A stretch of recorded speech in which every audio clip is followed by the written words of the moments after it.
Vamos a ir empezando la clase de hoy. Ya tenemos a nuestro invitado, Lester Cabrera, que es doctor en estudios internacionales. Ya voy a presentar a Lester. Antes de empezar, quiero nada más, revisar, todos tienen el micrófono disponible y ya estamos la mayoría de las personas que estamos integrando el curso. Entonces, solamente antes de comenzar, quisiera recordarles a todos y todas que yo les envié recientemente un protocolo para hacer una breve tarea sobre la discusión sobre el regionalismo y la seguridad sudamericana. Entonces, teníamos unas lecturas asignadas, que yo esas lecturas las coordiné con el profesor Cabrera para que ustedes tuvieran una base para la clase de hoy. Obviamente esperamos que ustedes en algún momento pues, puedan hacer alguna pregunta, alguna intervención, y luego del conversatorio con el profesor Lester Cabrera, vamos a dar un espacio para preguntas y terminamos la clase. Es posible que terminemos tipo 7:30, un poco más temprano, pero tomando en cuenta de que hay una tarea para entregar hasta el día domingo. Como ustedes recuerdan, en el programa del curso tenemos un rubro que vale 20% de actividades virtuales. Entonces, la clase de hoy vamos a contarla como una actividad virtual y el reporte que vamos a hacer. Voy a presentar al profesor Lester Cabrera.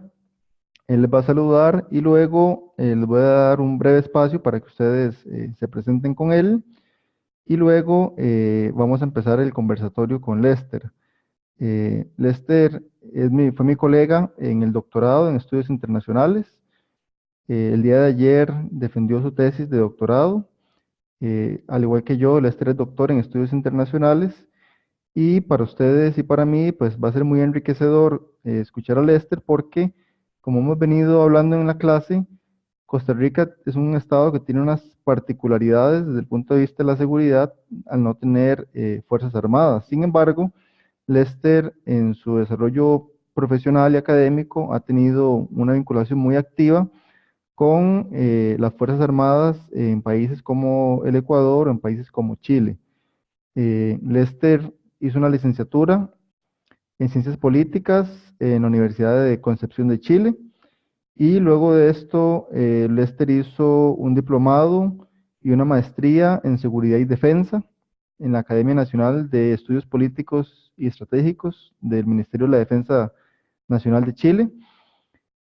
Posteriormente, Lester hizo estudios en Estados Unidos, en varios centros, en Washington, hizo cursos de actualización y estudió una maestría en la American University. Eh, en ese marco, Lester ha sido profesor en la Academia de Guerra del Ejército de Chile y actualmente está trabajando en el Departamento de Estudios Internacionales y Comunicación. Lester, junto con el profesor Freddy Rivera y mi persona, éramos parte del equipo de estudios estratégicos y de seguridad. Yo a ustedes les había contado en su momento que el curso que ustedes están realizando, Lester y yo lo hemos hecho de alguna forma colegiado, ¿verdad? Dialogamos con el programa que ellos implementan en la Flaxo Ecuador y el curso que implementamos aquí en la Universidad Nacional, de tal manera que muchos conocimientos que ustedes ya han venido trabajando, Lester también los trabaja con sus estudiantes en la maestría en la Flaxo. Además de esa experiencia de Lester en la Flaxo, Lester también fue coordinador de una maestría en seguridad y defensa del Instituto de Altos Estudios Nacionales en Ecuador y además ha sido profesor invitado en la Academia de Guerra del Ejército y el Instituto Nacional de la Defensa. Y también ha asesorado al Comando Conjunto de las Fuerzas Armadas del Ecuador, la Policía Nacional y la Secretaría de Inteligencia. Entonces ustedes pueden ver que Lester tiene también una gran trayectoria en el ámbito de los estudios de seguridad y defensa y además de eso, Lester lo ha acompañado siempre con la producción académica.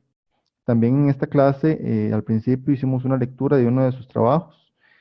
Entonces, también la idea es que Lester pueda contarnos, ¿verdad?, cómo se evidencia o se trabaja esa diferencia entre los estudios de seguridad y los estudios estratégicos en América del Sur y también las dinámicas contemporáneas, fundamentalmente sudamericanas, pero también latinoamericanas.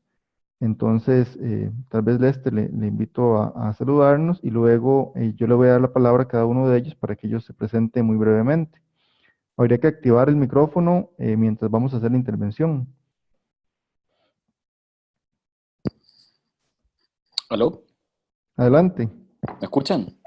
Sí, Perfecto. Bueno, primero que todo, muy buenas tardes. Muchísimas gracias por esa presentación, doctor Méndez, amigo, colega. Eh, la verdad es que para mí es un verdadero placer, un tremendo gusto poder compartir un poco de nuestra experiencia aquí, puedo hablar en plural, tanto en los estudios de doctorado como también en mi experiencia profesional en diferentes organismos, instituciones, siempre todas ellas vinculadas al ámbito de la seguridad y la defensa, y en este caso tratar de aplicarlo o comprenderlo también desde una perspectiva disciplinaria y teórica, ujú. como es solo el caso de los estudios estratégicos. Eh, no sé, después de esa tremenda presentación, no sé qué más que decir, así que yo quedo ahora, me gustaría obviamente poder escuchar a todo y cada uno de ustedes y que obviamente podamos compartir también una conversación más allá también de una Ujú, charla magistral. ujú. Muchas gracias, Lester. Voy a mencionar el nombre de algunos de ustedes y vamos en ese orden activando el micrófono. Tengo aquí de primera a Ana Cristina.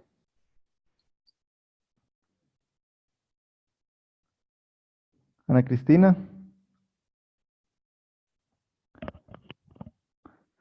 em, Disculpe, disculpe, es que se me perdió ok. el micrófono. Disculpe. Buenas noches, profesor y doctor Cabrera. Bueno, estamos muy interesados en escuchar su presentación. Muchas gracias, más bien. Gracias, Ana Cristina. Ana Gabriela.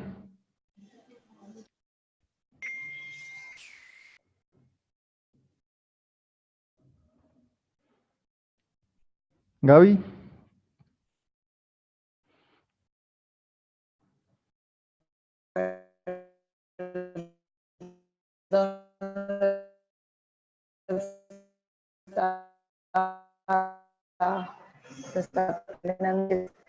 Un organismo internacional que se llama Organismo Internacional Regional de Sanidad Agropecuaria y realmente es un privilegio estar aquí participando en una charla con el doctor Cabrera. Gracias, Gaby. Andrea.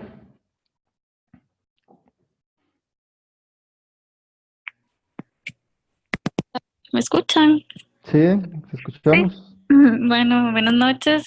Mi nombre es Andrea Campos y bueno, sí soy un poco nueva en esto que es la diplomacia y relaciones internacionales. Yo estudié lengua francesa, entonces estoy muy emocionada por esta charla, por su participación y espero poder sacarle bastante provecho a sus conocimientos.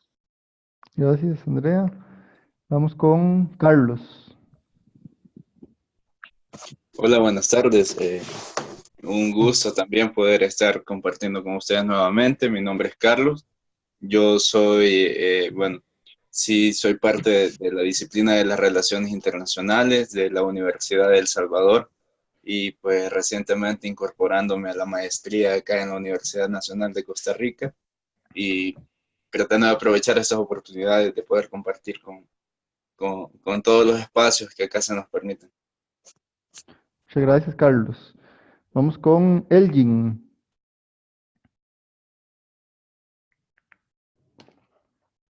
Hola, buenas noches, ¿me escuchan? Sí, te escuchamos. Adelante. Ah, ok. Bueno, profesor, buenas noches a los compañeros y al doctor Cabrera. Bueno, indicar que muchísimas gracias por el espacio que nos están brindando y muy atento a todo lo que, pues, que tenga en esta charla magistral que es para nosotros. Muy agradecidos más bien y estamos a la espera. Perfecto. Muchas gracias, Elgin. Felipe. Hola, buenas noches a todos. Doctor Cabrera, buenas noches, muchas gracias. Muy feliz de poder compartir en este espacio. Muchas gracias, Felipe. Javier. Sí, buenas noches. Mi nombre es Javier Johanen y la verdad es un placer compartir con el doctor Cabrera y bueno, muy agradecidos porque venga a compartir hoy con nosotros y nosotros. Muchas gracias, Javier. Mario, Buenas noches, espero que estén muy bien. Gracias por su tiempo al doctor Cabrera, por compartir su conocimiento con nosotros. muchas gracias, Mario. Paulina, Hola, buenas noches. Yo soy Paulina Castañeda y pues bueno, muy agradecida por el espacio que nos va a dar hoy el doctor Cabrera y aprovechar su, su tiempo y su disponibilidad de estar con nosotros hoy. muchas gracias, Paulina. Roy, Hola, buenas noches. Mi nombre es Roy Mora. Yo soy internacionalista. Trabajo en la Escuela de Relaciones Internacionales de la Universidad Nacional y mi área tiene que ver más con economía política internacional o política comercial. Igual estamos ansiosos por escuchar al doctor y poder profundizar un poco más sobre los temas de seguridad y estrategia en la región. muchas gracias, Roy. Sebastián, Bueno, ¿me escuchan? sí, un poquito suave, pero sí te escuchamos. No, un placer compartir hoy con el doctor Cabrera y nada más espero que le podamos sacar provecho al conversatorio. Muchas gracias. Tatiana,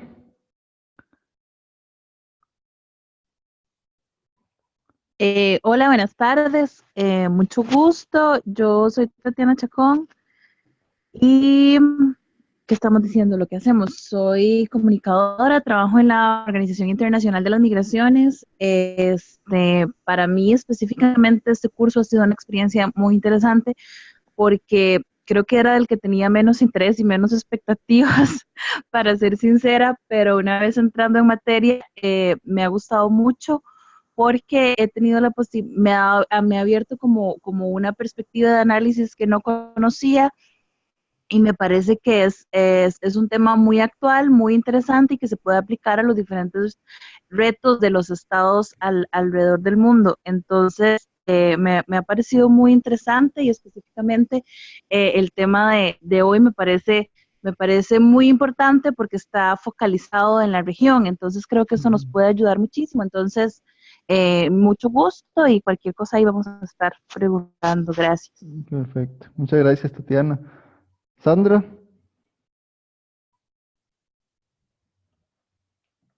a ver,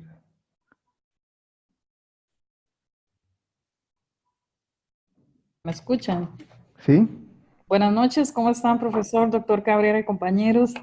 Muchas gracias al doctor por acompañarnos esta noche. Mi nombre es Sandra Palacios y mi formación es académica, soy académica universitaria y tengo muchas expectativas de la charla del día de hoy. Agradecerle realmente al profesor Cabrera por su participación. muchas gracias, Sandra. Y Katia,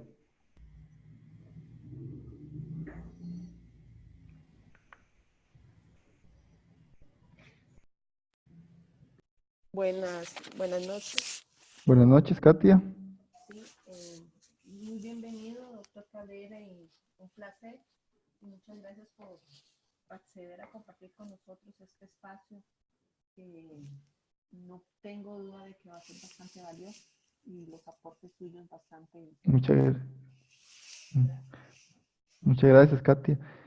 Para una próxima intervención, Katia, se escuchamos un poquito bajito el sonido, entonces para una próxima intervención tenerlo en cuenta, tal vez, no sé, el micrófono o alguna cuestión ahí más, no sé, me imagino que va por allí, pero te escuchamos, te logramos escuchar. Ok, ok. Ahí está mejor, ya ahora sí Ahí, suena, ahí sí. está perfecto, excelente. Ok, Sí. gracias. Muy bien, entonces yo le pedí al profesor Cabrera que, pues, que nos hiciera una intervención con sus apreciaciones sobre esta discusión que hemos venido sosteniendo sobre la seguridad y la defensa, tanto desde el punto de vista conceptual como desde el punto de vista de la experiencia sudamericana y su conocimiento más cercano de la región. Y luego de la intervención del profesor, podemos sacar un espacio para hacer comentarios. E igual, si durante el transcurso de la sesión hay preguntas, podemos activar el mecanismo de levantar la mano o incorporarlas en el chat de forma directa para que nosotros podamos ir controlando ese espacio. Entonces le damos la palabra al profesor Cabrera para que realice su intervención. Perfecto. Bueno, antes de comenzar, este mecanismo lo encuentro genial, ¿ah? Está muy bueno pedagógicamente y la verdad es que es bastante sencillo y muy fiable, al parecer, para el tema de dar este tipo de charlas online. A ver, bueno, de acuerdo a lo que habíamos conversado con el doctor Marco Méndez Coto, lo que vamos a hablar el día de hoy es en torno al concepto de seguridad en América del Sur. Pero pese a que puede considerarse como un concepto amplio y que de por sí solo se puede teorizar, no es posible poder comprender este concepto sin agregar el elemento defensa, especialmente para la realidad de la región. Y en este sentido, yo les voy a hablar sobre más o menos lo siguiente. En primer lugar, quiero establecer o dejar claro cuál es la diferencia, siempre aplicado al caso de la región, lo que implica la seguridad por un lado y lo que implica la defensa, para luego pasar a ver una eventual evolución histórica de cómo se ha comprendido la seguridad y por qué es relevante ver la seguridad desde, no tal vez sus inicios, pero sí luego de que hubo una especie de institucionalización, repito, institucionalización de los estados en la región. Es decir, comenzando fundamentalmente el siglo XX. Para luego pasar a ver el tema de cómo se comprendió la seguridad tanto en la Guerra Fría como terminando ese periodo, ya que se pueden evidenciar cambios muy fuertes de la seguridad o cómo se comprendía la seguridad, especialmente en lo que fue la década de los 90. Para luego ya terminar con dos puntos muy centrales. El primero es que a partir del nuevo siglo se comienzan a evidenciar disyuntivas en cómo la región comienza a comprender y construir su perspectiva de seguridad, tanto desde una noción de estados nacionales de carácter individual, como también a nivel regional. Y en ese plano hay que incorporar sí o sí cómo los países identifican las amenazas y cómo también identifican a los componentes que van a eventualmente combatir esas amenazas. Y sobre eso hay una discusión muy interesante que es muy contemporánea y muy actual, sobre el rol de los actores securitarios dentro de la vida de los estados. Y aquí voy a hacer un eventual alto, luego del desarrollo de la exposición, para referirme, por ejemplo, al rol que tienen el narcotráfico dentro de la apreciación de amenazas y también el papel que juega la inteligencia para poder aumentar o no la perspectiva o la percepción de seguridad. ¿Ya? Siendo así, entonces, vamos a empezar por el elemento más amplio, la seguridad. Como ustedes ya saben, la seguridad es un concepto tremendamente subjetivo. Lo que puede ser seguro para una persona no necesariamente lo es para otra. Pero incluso va mucho más allá. Lo que comprende la seguridad históricamente en la región fue vinculado y ha sido vinculado a actores o un actor estatal. Es decir, cuando se habla de la perspectiva weberiana del Estado, se hace una directa vinculación a lo que es la seguridad. Sin embargo, el aspecto que más se relaciona con la seguridad es la defensa. ¿Y en qué sentido? La defensa se puede comprender como una perspectiva de política pública que busca de alguna forma gestionar a aquellos actores que ejecutan el mandato de la seguridad y ayudan también a establecer espacios de soberanía dentro de los estados. En este sentido, cabe destacar que al comprenderse que la defensa es una política pública, se parte de la perspectiva que la defensa es una necesidad pública. Y eso hay que comprenderlo muy bien. ¿Por qué? Porque es así que la defensa, y es decir, principalmente los actores que son parte de la defensa, es decir, las Fuerzas Armadas, sustentan o justifican su accionar y también, por ende, su estado o su permanencia dentro de la institucionalidad del Estado. Y en ese sentido también hay que destacar otra cosa. Si hablamos de defensa, también hablamos de relaciones exteriores, o particularmente de una política exterior. Hay un dicho en algunos autores, con lo que plantean así, muy clásicos, por ejemplo, el caso de Luciano Tomasini, los cuales planteaban que tanto la defensa como las relaciones exteriores de un país son las dos caras de una misma moneda, particularmente para el caso de la región, Suramérica. ¿Y por qué se mencionaba esto? Porque no se podía hacer, estamos hablando de los años 60, 70, no se podía hacer una eficiente y eficaz política exterior si no se tenía el componente bélico, el componente de la fuerza, para, de alguna forma, sustentar los intereses y objetivos internacionales de los estados. Y por ende, al ser vinculantes ambas, tenían una perspectiva no en el corto plazo, ni tampoco en el mediano plazo, que es la cualidad más importante de las políticas públicas, sino que en el largo plazo. Es decir, se podía entender que la defensa es una política de Estado, más no de gobierno. Ahora, obviamente que habían cambios, pero el elemento sustancial o la médula de lo que se comprendía por defensa, el actuar, la gestión de los cuerpos armados, no se modificaba sustancialmente.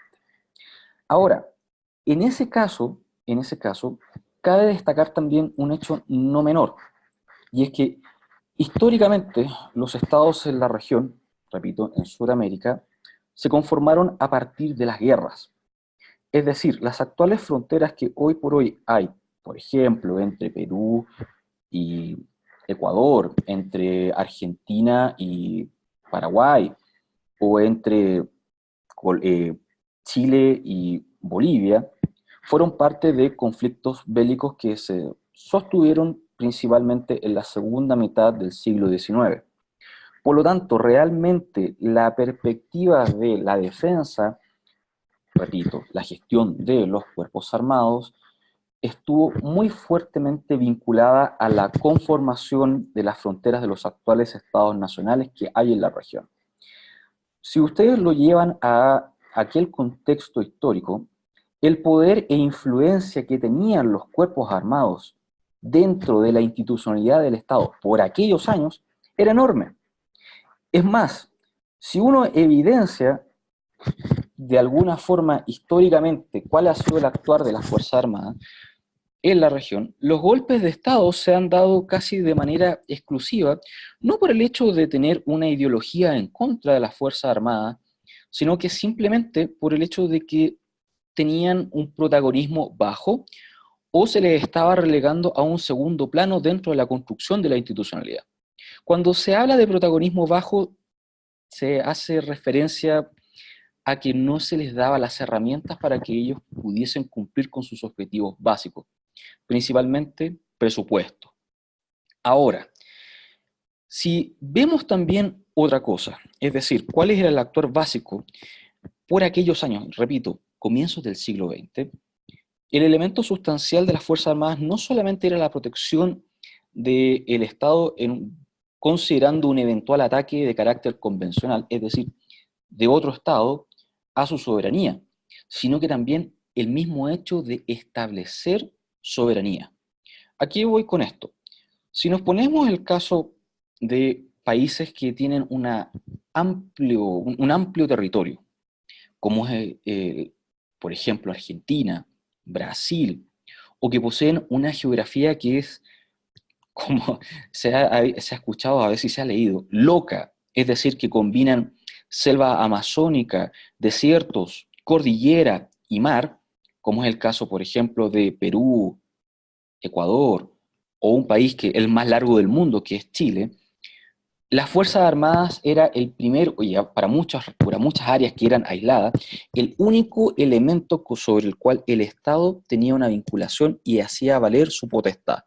Es decir, históricamente, repito, desde el siglo XX, principio del siglo XX, las Fuerzas Armadas fueron los que llevaron no solamente defensa, sino que también llevaron seguridad e incluso hacer valer el marco jurídico del Estado en determinados territorios, principalmente aislados.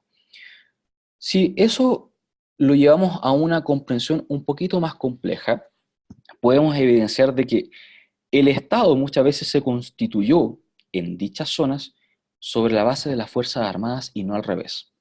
Y comprender esto incluso desde un punto de vista sociológico o antropológico es vital.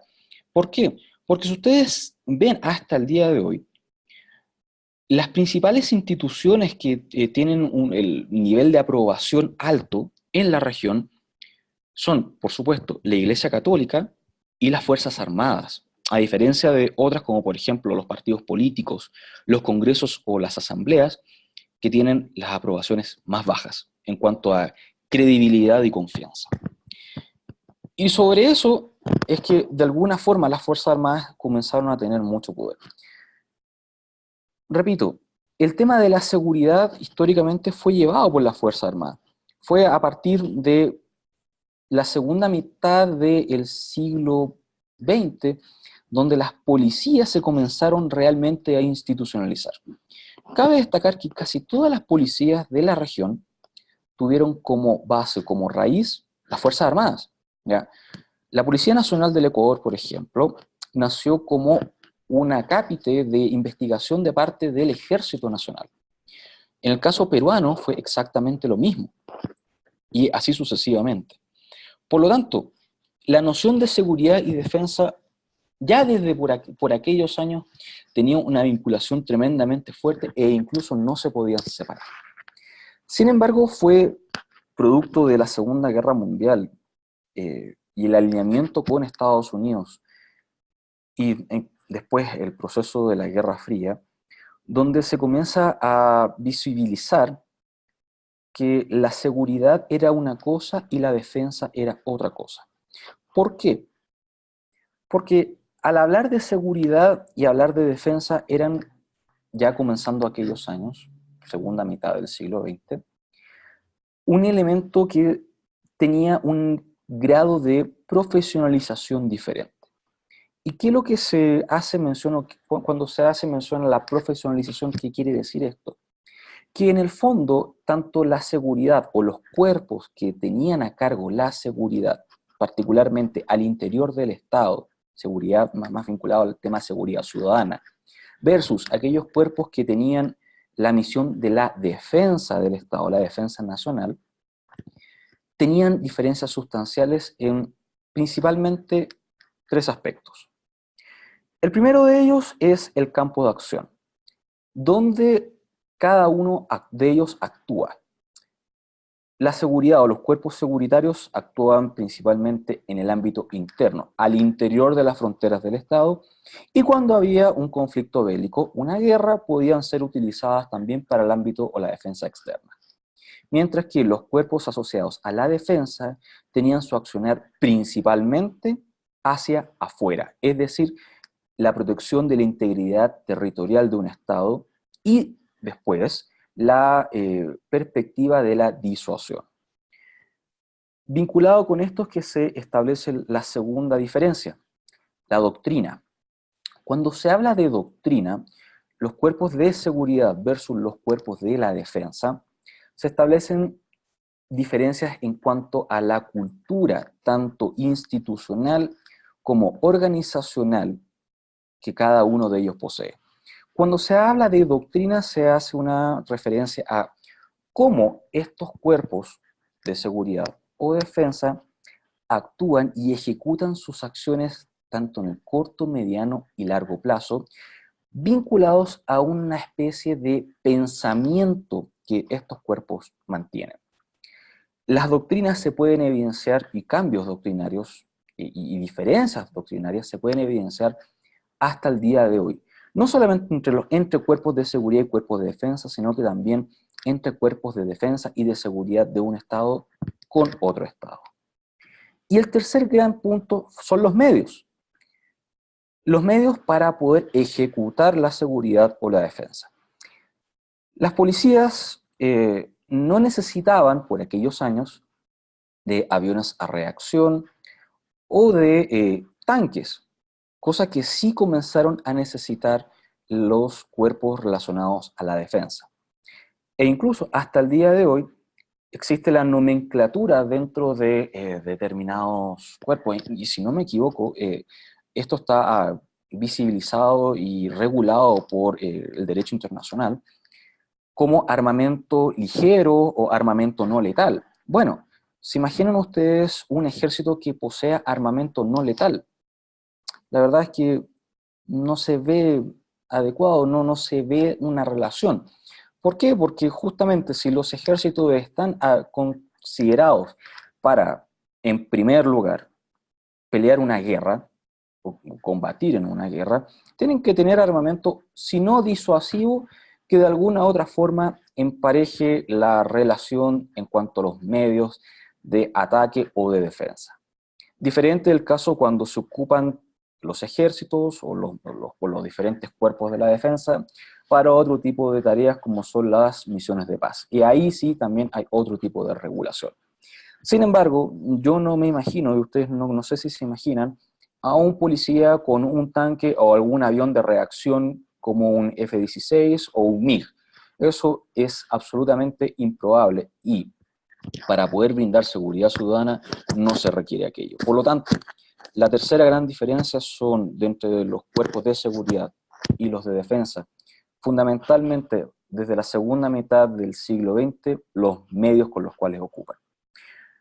Si esto lo evidenciamos o lo tratamos de aplicar a un contexto histórico, podemos ver que la región comienza a establecer cambios, y repito, en América del Sur se comienzan a evidenciar, a observar cambios, principalmente ligados al contexto de la Guerra Fría. ¿Y por qué?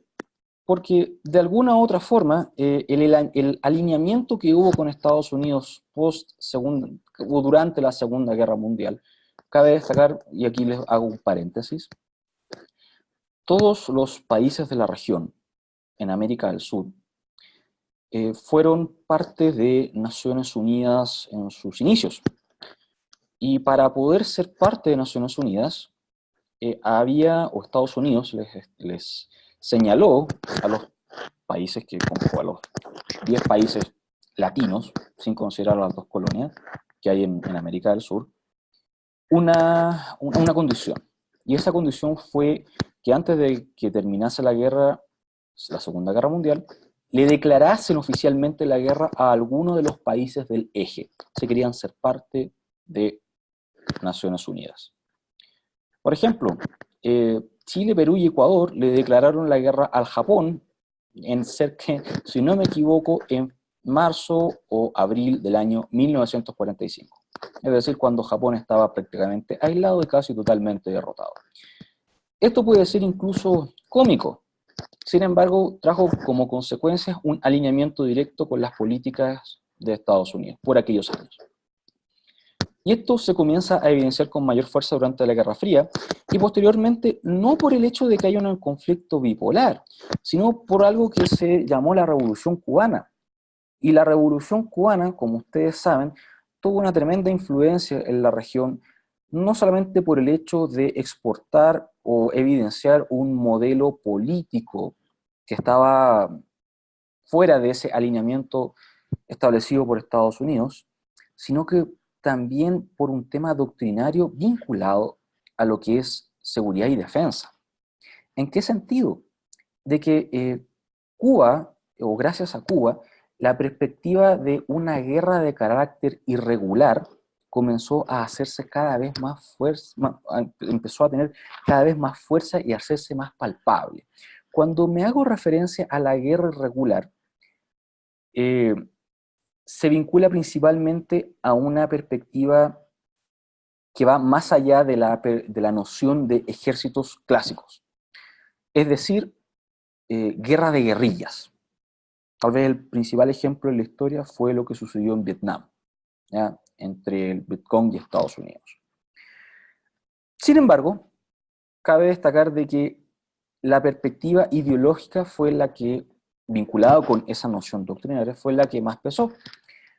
Y es así como se comenzó a tomar en consideración por parte de los diferentes gobiernos de la región, y haciéndose mucho más fuerte aquello cuando eran gobiernos militares, la noción del enemigo interno. No sé, no sé si me están entendiendo, si hay alguna pregunta hasta el momento.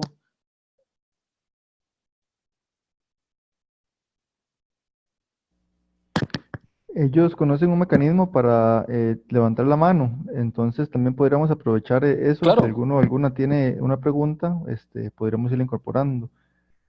O si alguien quiere hacer alguna intervención en este momento con lo que Lester viene explicando. Elgin. Hola, sí, bueno, ¿me escuchan? Sí, ¿Sí? por favor, claro. Sí, claro. Doctor Cabrera, es que tengo una duda, digamos, también por el asunto de audio, creo que, no sé si fue que me falló a mí un poquito acá la compu. Usted mencionaba las diferencias, digamos, que existen, por ejemplo, entre seguridad y defensa, como el campo de acción, mencionaba lo de la doctrina, digamos, lo de las diferencias en lo institucional, pero el tercer punto, vieras que no me quedó como muy claro, doctor, la verdad. Los medios. O la medios. tercera diferencia, propiamente los medios, sí, señor. Claro, claro. A ver, más específicamente, imagínense, por ejemplo, un policía en una fragata o en un portaaviones. Eso es impensado, ¿ya? Los policías ocupan otros medios que las Fuerzas Armadas no ocupan o son diferentes. Uno puede decir es que tanto los policías como las Fuerzas Armadas ocupan helicópteros. Sí, es cierto, pero nunca usted va a ver en la policía un helicóptero que esté artillado con misiles, ¿ya? El helicóptero sí se ocupa en la policía para, primero que todo, hacer una vigilancia en el ámbito aéreo y principalmente como un medio logístico, mientras que las Fuerzas Armadas no necesariamente aquello es el elemento fundamental, sino el helicóptero también se ocupa para disuadir, ¿ya? Para poder enviar tropas de un lugar a otro o para hacer operaciones aerotransportadas, ¿ya? La policía, por ejemplo, también tiene tropas o tiene hombres que son paracaidistas, pero que no es el fin último, ¿ya? Le pongo otro ejemplo. En casi todas las policías del mundo se utilizan perros. Sí, perros para el tema de los narcóticos. En la Fuerza Armada, ¿qué es lo que más se ocupa? Se ocupan perros. Los soviéticos, para la operación Barbarroja de los nazis, ocupaban perros porque no tenían más medios, no tenían más cosas para hacer, cargados con bombas que se colocaban debajo de los tanques, ¿ya? Y que los adiestraban de acuerdo al tema de Pavlov.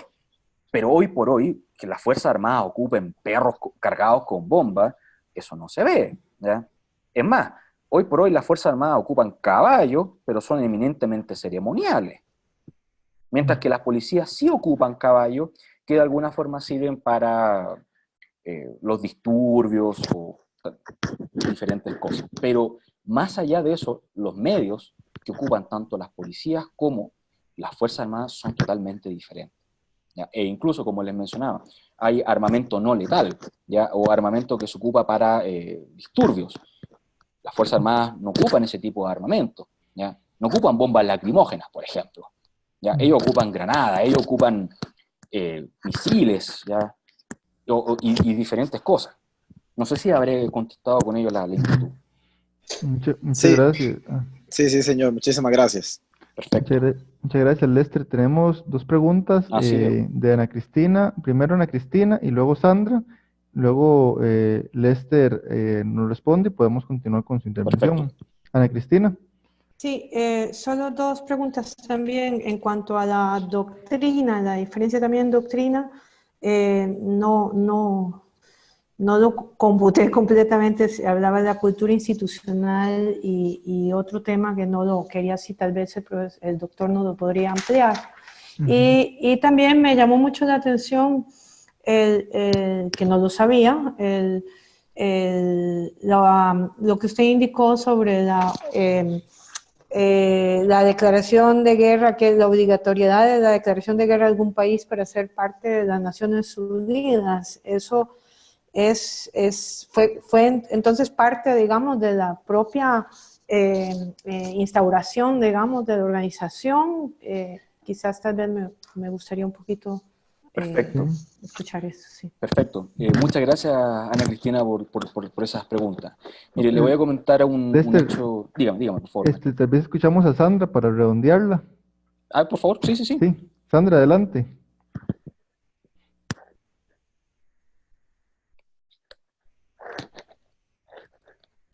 Sandra. Sí. Ahí está. En realidad tengo dos preguntas. Una, tal vez preguntarle al doctor Cabrera, ¿puede ampliar un poco más la diferencia? La defensa, él definió la defensa que es una política de Estado y no de gobierno. Tal vez si puede ampliar un poco más en ese sentido. Y la otra pregunta es una pregunta insistente que yo he tenido aquí en relaciones internacionales. ¿Cómo se percibe desde un especialista como es el doctor Cabrera el caso particular de Costa Rica en términos de defensa y de seguridad? Uy. Ok. Y tal vez para terminar esa misma pregunta, doctor, si usted estuviera en un puesto de toma de decisiones para el caso particular de Costa Rica, ¿usted tendría alguna recomendación? Son como 3 preguntas en una sola, entonces le agradezco. A ver, muchas gracias, Sandra, por eso. A ver, yo no quiero tampoco causar... lo de Costa Rica, si quieren, lo podemos dejar para el final, ¿ah? Para poder tener más tiempo de reflexión y poder seguir avanzando. Tal vez ahí, sigamos con la charla, tal vez podamos contestar ahí un poquito del tema de Costa Rica. Ahora, si quieren que yo efectivamente me lance a la piscina con algún comentario, ok, pero preferiría hacerlo para el final. A ver, voy a comenzar con la primera persona que emitió preguntas. Le voy a comentar un pequeño dato histórico. La OEA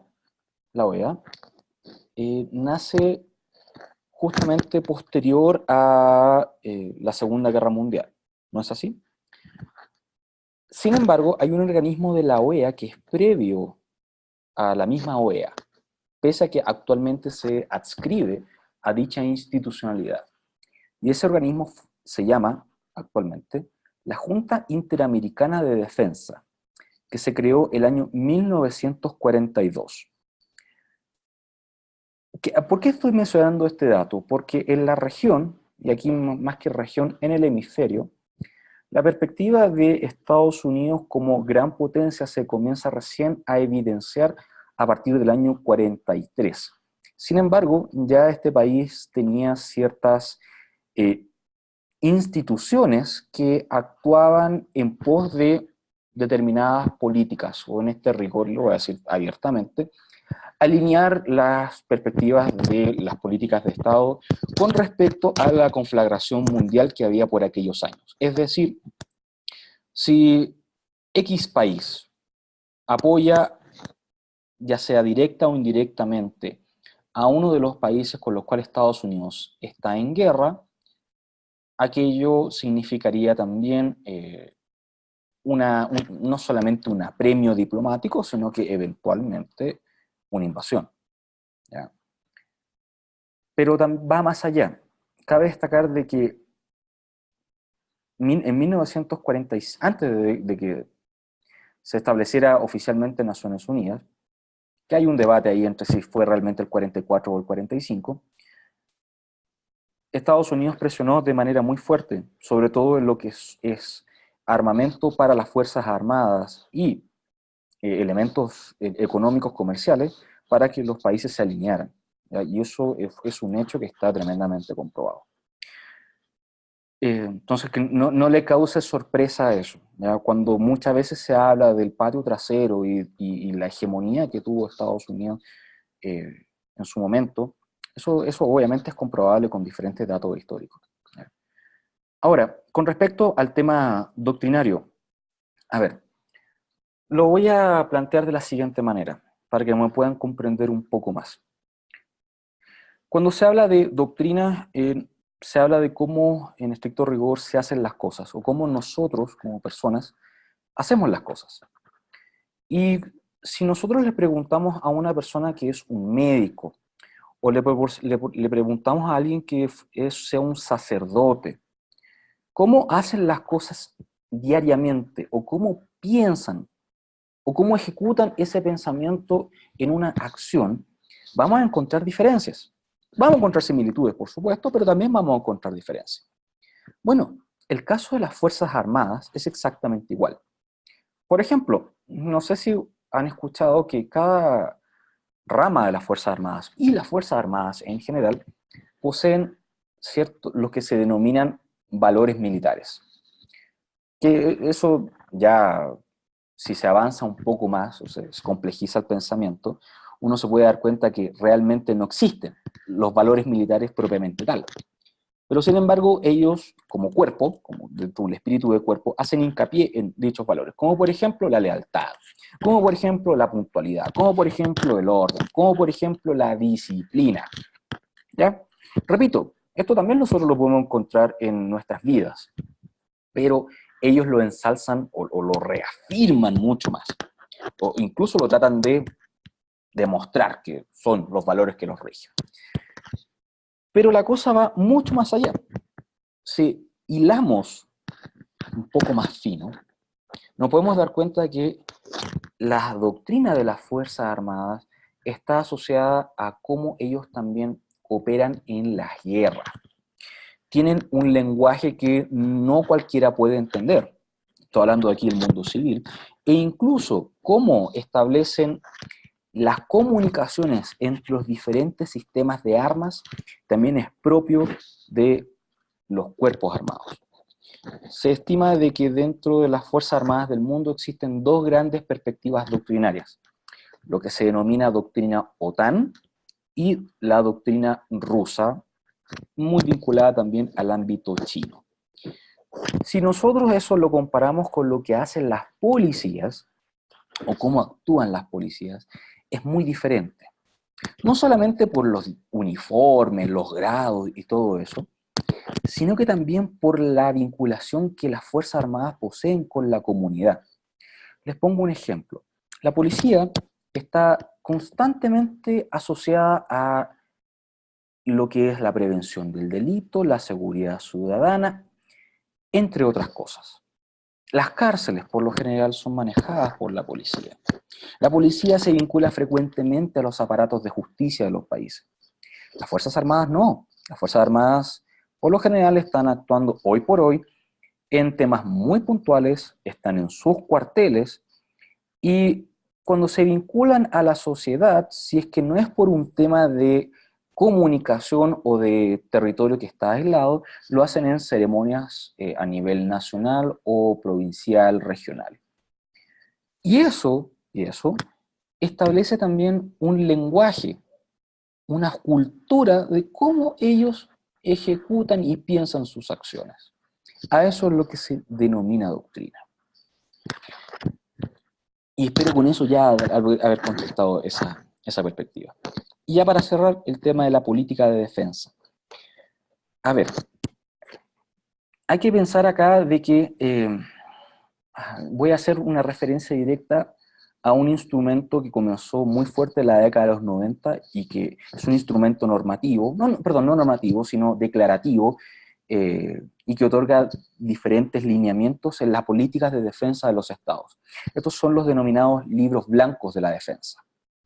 Y los libros blancos de la defensa son simplemente una declaración explícita de cómo está organizada los instrumentos de la defensa, los cuerpos que ejecutan la defensa, y también cómo a veces están financiados los ejércitos, las doctrinas, la inclusión de género dentro de las Fuerzas Armadas, las operaciones de paz, etc.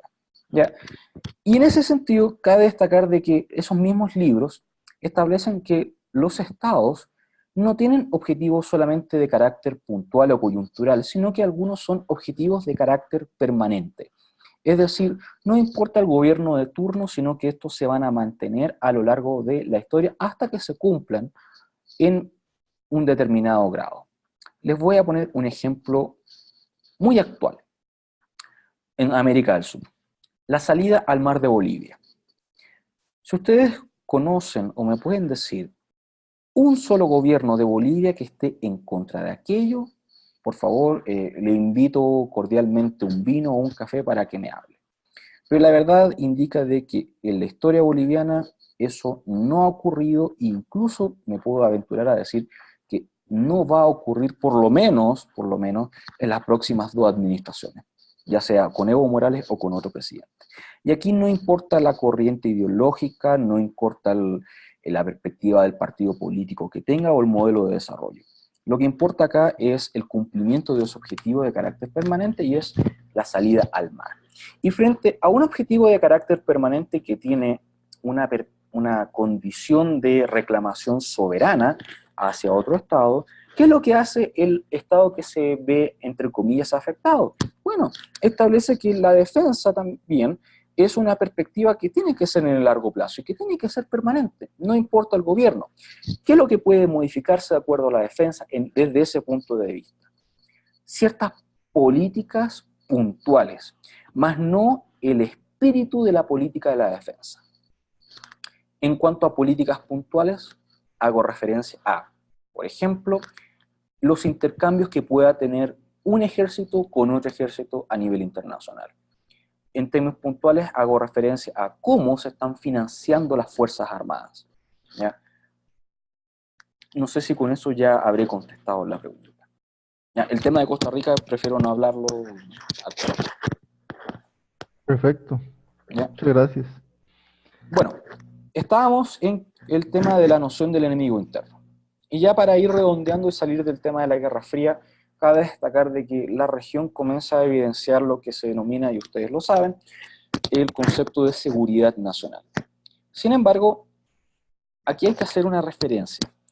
La noción de seguridad nacional tiene una doble entrada a la región y al mismo tiempo se visualiza también como con una doble perspectiva. ¿A qué me refiero con una doble entrada? En la creencia popular se cree de que la noción de la seguridad nacional viene desde Estados Unidos, lo cual no está mal, pero es inexacto. ¿Por qué? Porque realmente la noción de seguridad nacional para una buena cantidad de países de la región estuvo más asociada a un pensamiento francés. Pensamiento francés que devino después del proceso de descolonización que tuvo Francia durante el periodo de la Guerra Fría. ¿Y cómo llegó a estos países? Producto de los intercambios militares que tuvieron. Y en este sentido, la seguridad nacional tiene como les dije, una doble visión o una doble ejecución. La perspectiva americana hace mención a que el enemigo interno tiene un carácter ideológico y la única forma de poder contrarrestar esto es a través de la implementación de las Fuerzas Armadas en tareas de seguridad interna de los estados, particularmente a través de la persecución y tortura, ¿ya? ¿Dónde se comenzó a evidenciar, dónde se evidencia más fuertemente esto? En los países del Cono Sur, Chile, Argentina, un poco Paraguay con Stroessner y Uruguay, en menor medida. Mientras que la otra perspectiva, que es la francesa, dice relación con que sí, efectivamente, está el enemigo interno, sin embargo, los estados, y particularmente las Fuerzas Armadas, tienen el deber de evitar que dicho enemigo interno tenga mayor capacidad, tenga mayor respaldo, y por ende que se convierta en una amenaza. Y la manera de evitar esto es generando perspectivas de desarrollo dentro de los estados. Por lo tanto, cuando se hablaba de seguridad nacional en ciertos países, particularmente en la zona andina y en menor medida en Brasil, se puede visualizar de que las Fuerzas Armadas, si bien es cierto también tomaron el poder, tuvieron proyectos nacionales de desarrollo con ellos. Y cuando se hacía por aquellos años una mención a proyectos de desarrollo, se hacía una directa apología a la creación de industrias, empresas y también iniciativas de nacionalización. ¿Ya?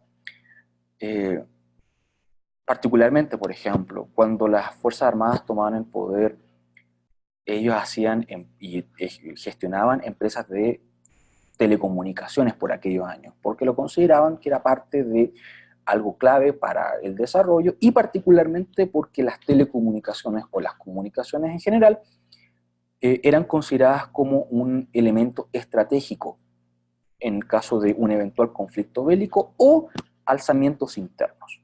¿Ya? Y sobre eso es que se llega a los 90.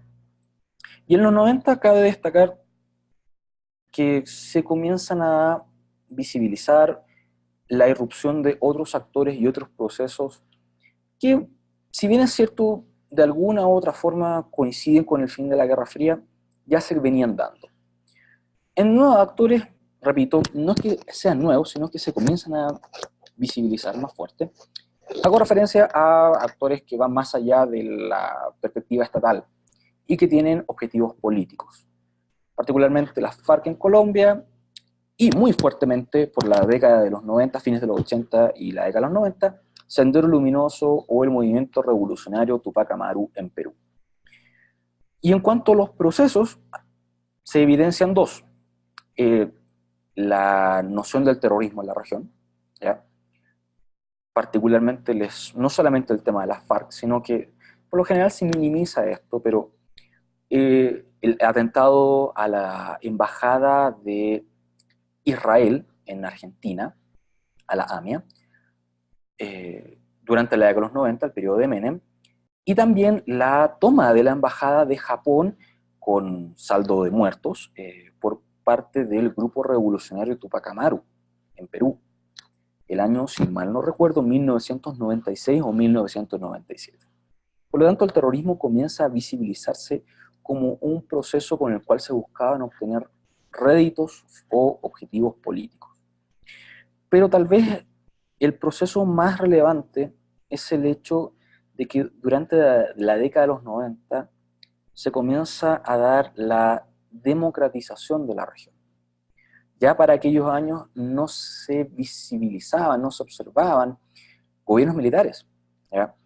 El gobierno, por ejemplo, el más largo fue el de Paraguay, que duró cerca de 30 años. El gobierno militar de Chile también duró 17 años. ¿Ya? Y para la década de los 90 ya no se tenía. Por lo tanto, ¿cómo es la pregunta acá es cómo ese proceso de democratización impactó en la noción de seguridad y de defensa de la región?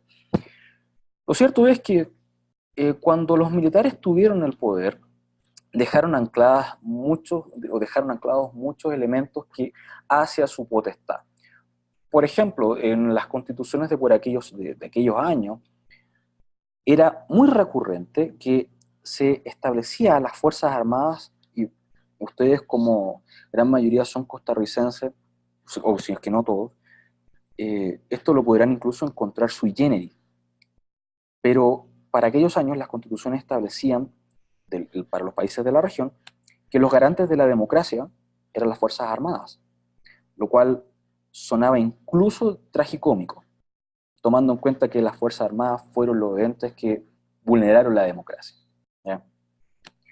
Pero el impacto no solamente va en la tutela o el tutelaje que aún tenían las Fuerzas Armadas en ciertas instituciones del Estado, sino que fue muy fuertemente en las relaciones entre civiles y militares, tomando en consideración que son finalmente los militares los que poseían el monopolio de las armas.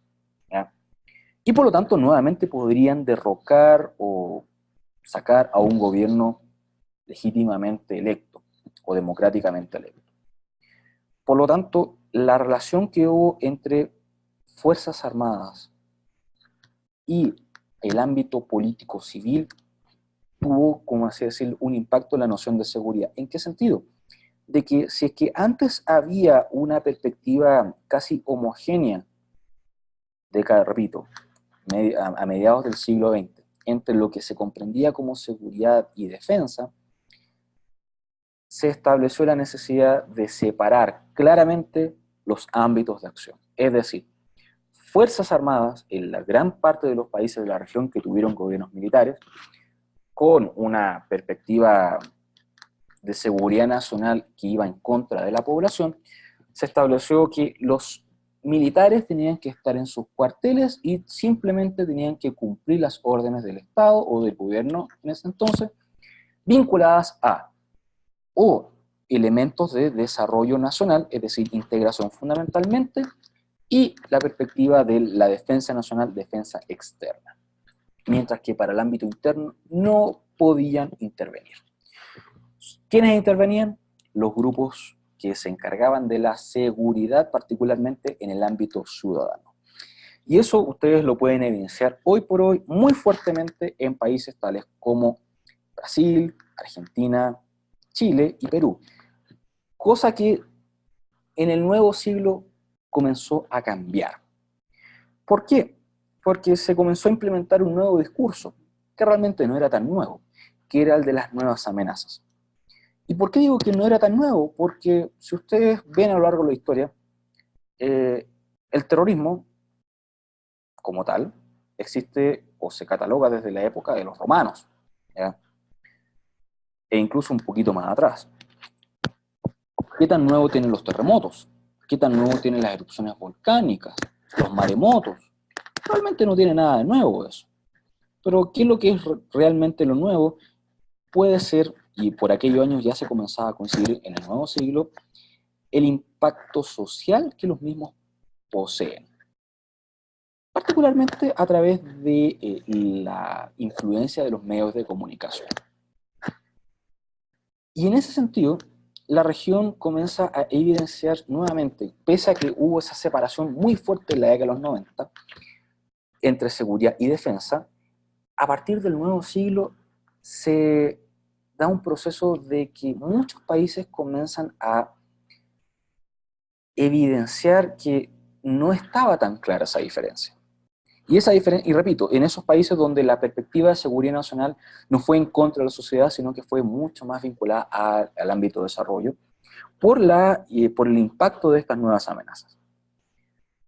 Y en ese sentido se comienza a producir en la región un problema. ¿Y cuál es el problema? De cómo se actúa frente a estas nuevas amenazas. Cómo se gestionan estas nuevas amenazas. Y tal vez lo más relevante, cómo se atacan estas nuevas amenazas. Y aquí les pongo dos casos. El ejemplo del narcotráfico. Ustedes saben que en América del Sur están los dos principales productores de cocaína del mundo. Colombia y Perú respectivamente, o en orden decreciente. Y Bolivia tampoco se queda atrás. También hay dos países que han aumentado considerablemente su nivel de consumo de cocaína en los últimos 3 a 5 años, Brasil y Chile. Por lo tanto, la pregunta del millón acá es ¿cómo se ataca el narcotráfico? No me quiero referir al ámbito de la economía política ni nada de eso, sino que desde la perspectiva de la seguridad y la defensa. ¿Dónde están los actores que generan esa nueva amenaza, el narcotráfico? Que lo pueden ver incluso en documentos de aprobación hemisférica, incluso a nivel de Naciones Unidas. ¿Cómo se ataca eso? Lo cierto es que el problema del narcotráfico no solamente no es de fácil solución, sino que tal vez el principal elemento es que no posee un claro foco, si lo vemos desde el punto de vista de la seguridad y la defensa. Los policías no tienen los medios necesarios para poder actuar porque los grupos que están asociados al narcotráfico tienen instrumentos y tienen medios tremendamente avanzados. Y si los países han establecido o establecieron en su momento que las Fuerzas Armadas solamente pueden actuar en el ámbito externo, pero tienen una amenaza o un proceso que lo está generando inseguridad de manera constante, las Fuerzas Armadas para estos países tienen no solamente la necesidad, sino que tienen el deber de actuar.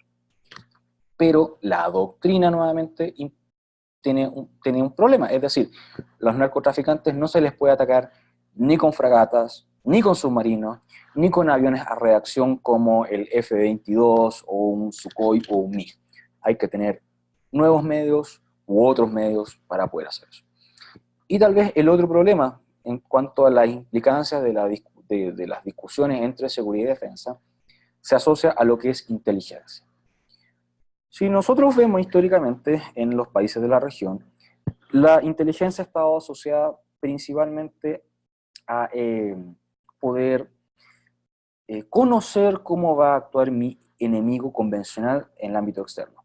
Históricamente las funciones de inteligencia, siendo así, estuvieron asociadas a las Fuerzas Armadas y particularmente a las Armadas, a las Marinas, ¿ya? Y eso también tiene una justificación tanto doctrinaria como histórica. Pero en el último tiempo se ha podido evidenciar en países como Argentina, como en Ecuador mismo, ¿ya? Como en Perú, que los aparatos de inteligencia no servían, cuando tenían, los aparatos de inteligencia cuando estaban asociados a un gobierno, prestaban servicios más que nada a fines político-partidistas, más no para fines del Estado en términos de seguridad. ¿Qué quiero decir con esto? Que a través de la recopilación de información, de datos y de la generación de inteligencia, se hacía una persecución de carácter político a determinados actores y miembros de la sociedad, lo cual desprestigió considerablemente la labor de la inteligencia.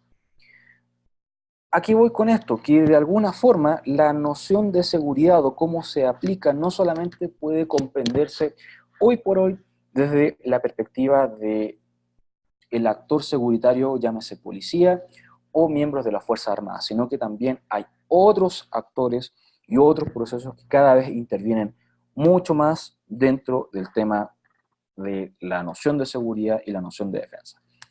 Sin embargo, y con esto ya quiero comenzar a terminar, se puede también ver hoy por hoy que la defensa aún sigue teniendo un elevado discurso que permite justificar a su vez elevados presupuestos.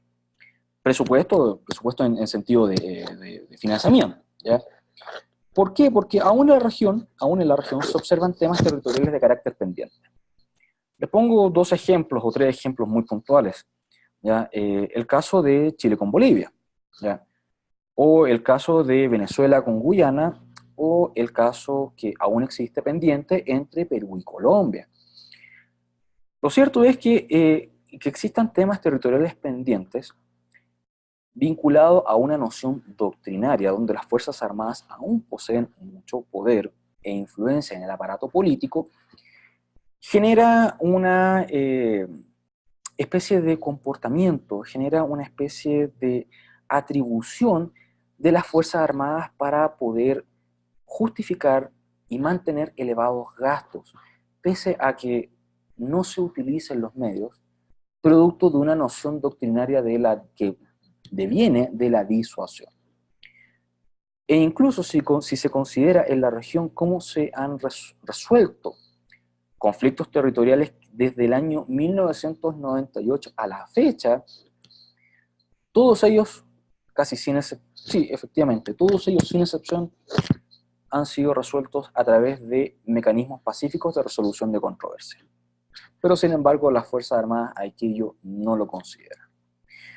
Y finalmente está de que se tiene una disyuntiva entre lo que los países como región evidencian como seguridad versus las perspectivas nacionales. Y en ese plano, el intento de poder generar una noción regional de seguridad, si bien es cierto, estuvo muy fuertemente trabajada en el ámbito de la UNASUR, ustedes pueden ver que hoy por hoy UNASUR ya no existe.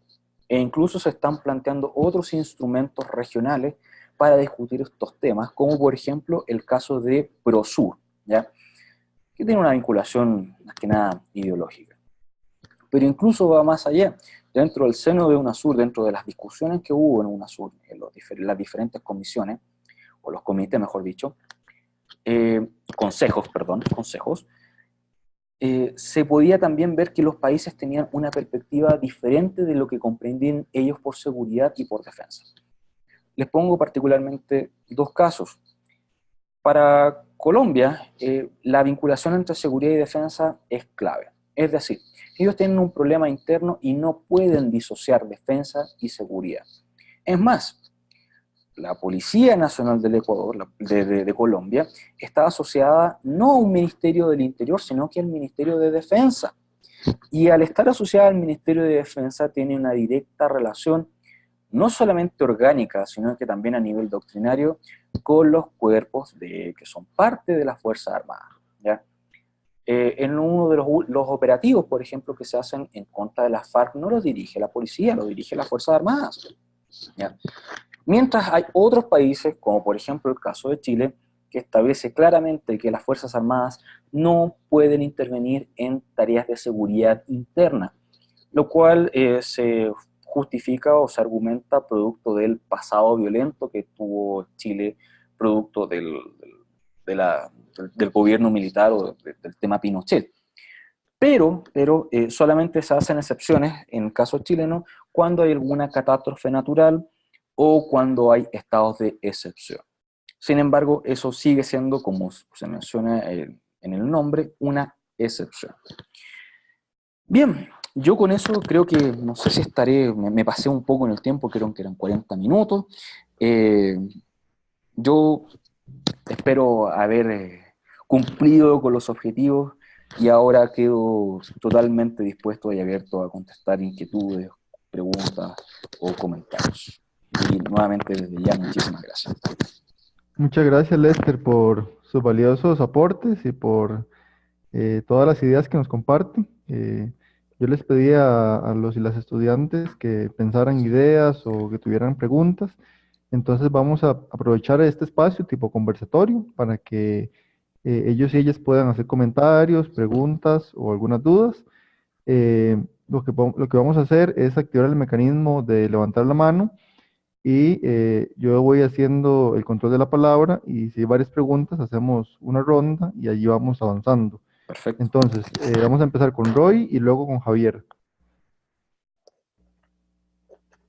Muy bien, lo mismo, una pregunta bastante puntual, a ver si puede el doctor hablarnos un poco más sobre PROSUR, un poco en qué línea va, cómo se ha venido integrando y qué perspectivas hay en relación a PROSUR. Ya, perfecto. Muchas gracias, Roy. Javier.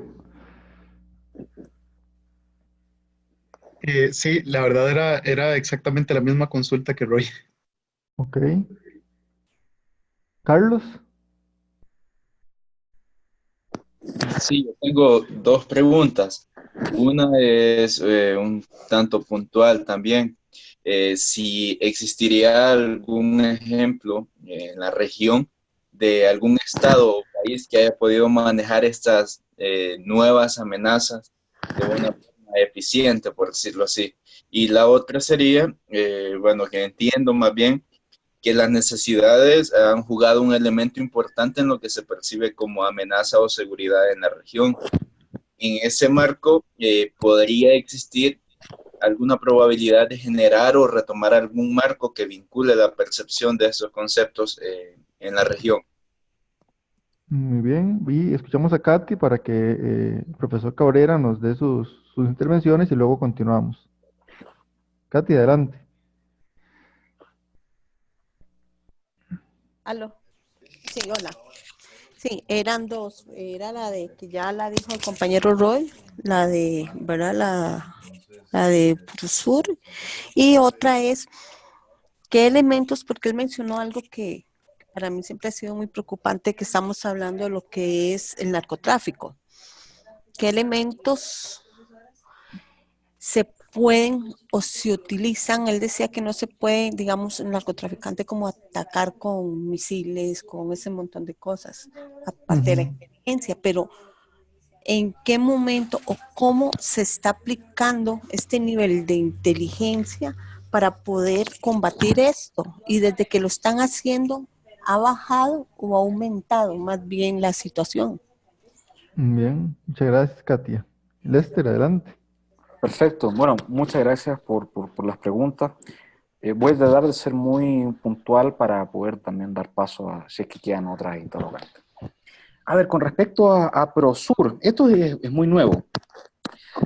Hace, si no me equivoco, la semana pasada, recién se estableció una reunión de carácter oficial, la cual va a tener lugar en Chile, con algunos países de la región, particularmente Colombia, Brasil, Chile y Paraguay, para echar a andar o planificar, mejor dicho, la nueva arquitectura de lo que esto busca hacer.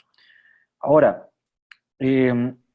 claramente Prosur tiene una línea ideológica que va en contra de los postulados que dieron origen a UNASUR. En lo particular, creo que teniendo en consideración los avances que tuvo UNASUR, particularmente en temas de seguridad, defensa y salud, ¿ya? Sobre todo el tema de salud pasa muy desapercibido, pero fue muy relevante el aporte de UNASUR para la región. Yo no estoy muy de acuerdo con dicha iniciativa, porque en el fondo va a ser nuevamente perder, a ver, ¿para qué hacer otro mecanismo si se puede mejorar el que se tiene? ¿Ya?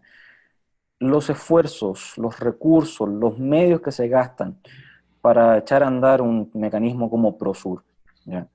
Que, insisto, desconozco para dónde va, desconozco cuáles son qué es lo que mueve a Prosur, más allá de la afinidad ideológica que puedan tener algunos gobiernos de la región, va en contra también de la noción más elemental que hoy por hoy hay en la región, o que debiese haber. Hoy por hoy la región no tiene buenas perspectivas económicas y los estados están están en una línea que tienen que ahorrar, ¿ya? Que tienen que de alguna u otra forma ser mucho más cuidadosos con sus gastos e incluso con la gestión política que se efectúa, ¿ya? Desconozco si eso se aplica al ámbito de seguridad y defensa, desconozco cuáles serían las bases para poder generar Prosur. Mientras que UNASUR en sus años, con momentos positivos, momentos negativos, generó instancias muy importantes para que los países se pusiesen de acuerdo en temas de seguridad y defensa, entre otros aspectos, ¿ya? Pero repito, el tema de Prosur es muy nuevo y la verdad es que hasta el momento no va más allá de lo que puedan emitir discursivamente algunos presidentes de la región, ¿ya? A ver, ¿cómo se gestionan las nuevas amenazas? Lo cierto es que no podemos establecer en un mismo saco todas las nuevas amenazas y creo que eso es lo más importante. Porque si vemos la afectación que tiene para un país como Colombia, Ecuador, Perú, zona andina, el tema del narcotráfico, y lo comparamos, por ejemplo, con países como Uruguay, incluso Argentina, Chile, es muy distinto, ¿ya? Porque algunos son países productores, otros son países de tránsito, otros son países puentes, otros ya están comenzando a ser países de consumo. Es muy diferente el tratamiento, pero incluso más. O sea, si tenemos que priorizar una amenaza como el narcotráfico para los países como Colombia, eso es un elemento clave dentro de su política de seguridad nacional. Sin embargo, para países como Argentina o Chile no es tan así. Les pongo el caso, por ejemplo, para Chile. Chile vive terremotos, que son terremotos de más de 7 grados en escala de Richter, cada 4 años, ¿ya? Por lo tanto, los mecanismos que se ocupan para esas, entre comillas, nuevas amenazas, como son los terremotos o los maremotos, es muy distinto a lo que se ocupa para el tema del narcotráfico, e incluso desde un punto de vista de la ubicación geográfica, ¿ya? Con eso trato de concluir este punto de que no hay un país que tenga una mejor gestión de las nuevas amenazas por sobre otro, porque de por sí las amenazas que le afectan son distintas. E incluso los medios que tienen también son diferentes, ¿ya? Si uno va, por ejemplo, al aeropuerto del Dorado, en Colombia, en Bogotá, uno puede ver que tiene unos medios electrónicos de última generación para poder ver si determinadas personas llevan o no llevan drogas. Si lo llevamos, por ejemplo, al caso del aeropuerto Mariscal Sucre en Ecuador o en La Paz, es muy diferente. Por lo tanto, repito, también depende mucho de cómo se gestione el tema por país. Y tampoco podemos dejar de obviar que Estados Unidos apoya financieramente a Colombia en ese punto. Con respecto a la percepción de amenazas, a ver, Creo que también va bastante ligado al punto anterior, en el sentido de que los países tienen prioridades y también evidencian las amenazas desde un punto de vista totalmente distinto, en la región particularmente por su condición geográfica. Les pongo el caso de Brasil, ¿ya? Y más que también condición geográfica, y aquí se vincula mucho la parte geopolítica, que en el fondo el profesor Marco Méndez sabe que ha sido mi línea de estudio principal durante los últimos 10 o 15 años. Si vemos el caso de Brasil, Brasil supuestamente es la potencia regional, ¿no es cierto? O mejor dicho, el candidato o la eterna promesa, porque realmente nunca ha podido ejecutar o hacer valer su condición de potencia, salvo en un rubro. Y repito, salvo en un rubro, el rubro de defensa. No hay ningún país que piense hacerle la guerra a Brasil. Los mismos brasileños dicen, nosotros no tenemos ningún enemigo, no queremos el territorio de nadie más. Y la verdad es que no tienen ningún enemigo porque no hay ningún país en la región capaz de hacerle la guerra y ganarla a Brasil. Les pongo solamente 3 datos empíricos. Brasil es el único país en la región que tiene un portaaviones. No hay ningún otro país que lo tenga. Segundo, Brasil es el único país que va a adquirir muy pronto y de fabricación nacional submarinos que se impulsan a través de tecnología nuclear. No hay ningún otro país en la región que tenga eso. Y en tercer lugar, Brasil es el único país que está fabricando sus aviones caza a través de la potenciación de una empresa sueca que le ayuda a fabricar los Gripen. No hay ningún otro país en la región que pueda decir lo mismo que dice Brasil en ese rubro, ¿ya? Entonces, e incluso en términos de ejército, en términos de hombres, repito, no hay ningún país que le pueda hacer la guerra de manera tradicional, de manera convencional a Brasil. Por lo tanto, la percepción de amenaza que pueda tener Brasil no es comparable a la percepción de amenaza que pueda tener un país como, por ejemplo, Perú o hoy por hoy Venezuela, ¿ya? Que, por ejemplo, si comparamos los medios que tiene Venezuela con los que tiene Colombia o con los que tiene Brasil, si bien es cierto, en términos antiaéreos y de radar, Venezuela está muy avanzado, en otros aspectos no, no lo es. Y con respecto al tema de inteligencia, a ver, esa es una pregunta tremendamente interesante. ¿Por qué? ¿Y por qué lo digo? Porque lastimosamente aún los países no tienen o no dimensionan la relevancia que debe tener la inteligencia, fundamentalmente desde un punto de vista estratégico, para lograr o mantener o mejorar eventualmente sus niveles de seguridad. Y es un hecho de que con información procesada se pueden tomar mejores decisiones. Y esa información procesada, la única forma de obtenerla es a través de la inteligencia. Yo soy un convencido, y aquí yo me hago responsable de mis dichos, que un país que no posea un sistema de inteligencia se puede considerar que es un país anacrónico, es decir, que está fuera de tiempo, que está fuera de lugar. ¿Por qué? Porque la inteligencia no solamente va sobre el tema del narcotráfico o sobre las amenazas que puedan vulnerar la seguridad de un país, sino que va, por ejemplo, también relacionado al ámbito económico, financiero, aduanero e incluso portuario, ¿ya? Y sobre eso es que los países tienen que desarrollar obviamente un sistema de inteligencia de acuerdo a sus necesidades más básicas. Y creo, sin lugar a dudas, que para el caso suramericano, y aquí sí me puedo arriesgar, para el caso centroamericano, el tema del narcotráfico es un tema crucial. Ahora, en inteligencia, ¿eso qué significa? Tener capacidad de infiltración, tener capacidad de actuación y tener capacidad de efectuar acciones de contrainteligencia. Y hoy por hoy, si es que vemos cómo están organizados los sistemas de inteligencia en toda la región, la capacidad operativa que tienen estos es paupérrima, por no decir miserable. Y me hago cargo de mis palabras. ¿Por qué? porque los gobiernos aún no comprenden, y en este sentido el doctor Méndez me puede encontrar la razón, no comprenden la necesidad de establecer un sistema de inteligencia que vaya más allá de los gobiernos y que se posicione a un nivel de Estado, y que tenga también la capacidad de actuar y mirar mucho más allá de las necesidades de un gobierno. ¿Ya? Y con eso espero haber contestado las preguntas. Está pendiente el caso de Costa Rica, que si es posible me la pueden repetir y ahí podemos un poquito. Sí, justamente eso le pedí a Sandra, vamos a escuchar a Sandra, que va a retomar su pregunta. Luego Javier, y si alguna persona más quiere hacer alguna intervención, podemos aprovechar el tiempo que tenemos ahorita, Lester. Vamos con Sandra, adelante.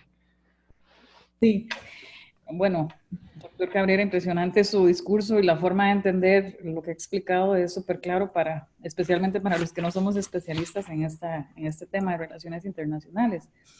Retomando la pregunta, va un poco direccionada a cuál es la percepción de usted como especialista en estos temas de seguridad,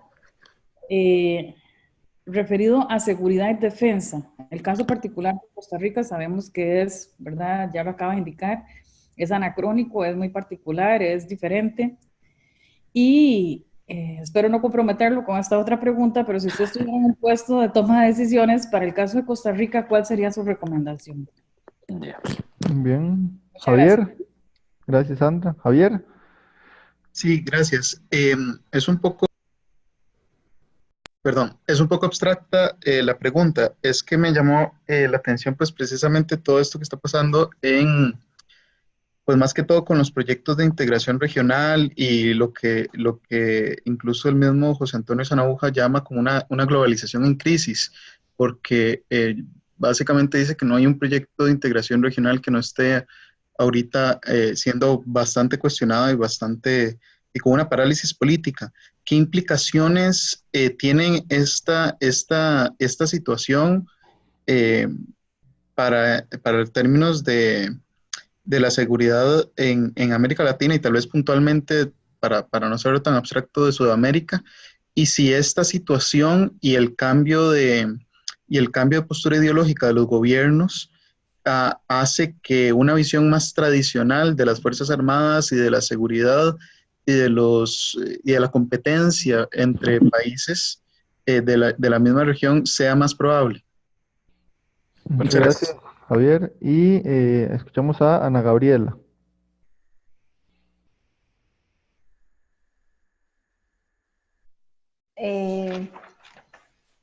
Bueno, parcialmente me contestó ya una parte.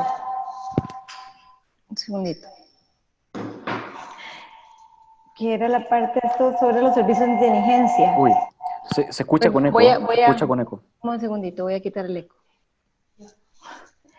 Ya en parte contestó parcialmente contestó lo que iba a preguntar sobre inteligencia, que, bueno, primero que me llamó mucho la atención lo que apuntó sobre que los servicios se han destinado para fines políticos y en muchos casos de persecución, que es parte de lo que se critica aquí en Costa Rica, y no con fines estratégicos. Mi pregunta iba dirigida, ya usted apuntó que los países no han logrado llegar a reconvertir o reestructurar estos servicios en poder prever las amenazas y cómo actuar ante esas nuevas amenazas. ¿Existe algún caso a nivel, por lo menos, americano en que se haya ya exitoso, en el buen sentido, de que estos servicios de inteligencia se hayan transformado para las nuevas amenazas que estamos percibiendo? Y si es, que nos comente al respecto. Y creo que en parte, ahorita estaba tratando de recordar cuál lectura era, pero sé que en uno de los debates, el primer debate, justamente una de mis críticas a la lectura, que creo que, no me acuerdo cuál fue, era que al tener ese enfoque o esa teoría realista, y la forma, por lo tanto, de analizar la seguridad,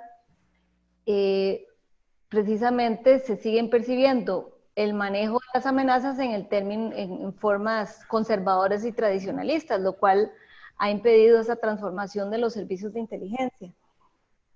Esa es una de las cosas. A ver cuáles son sus comentarios al respecto. Y la segunda, ¿cuál es su percepción? Me llamó mucho la atención la lectura sobre Brasil, ¿verdad? Y es, pues sí, se ha querido, al final de toda la lectura, la de Guevara, prácticamente concluiría uno que Brasil simplemente quiere fomentar la multilateralidad un poco para poder cimentar su poder y poder llegar finalmente al asiento de algún consejo, el que sea, el de Naciones Unidas, el de la OEA, el de la Liga de las Naciones, o sea, pero no llega, no termina de llegar. Y quizás sea porque es muy instrumentalista en esa multilateralidad que vende, de que hay que darle más participación a los estados más débiles, etcétera, y que quieren pacificar.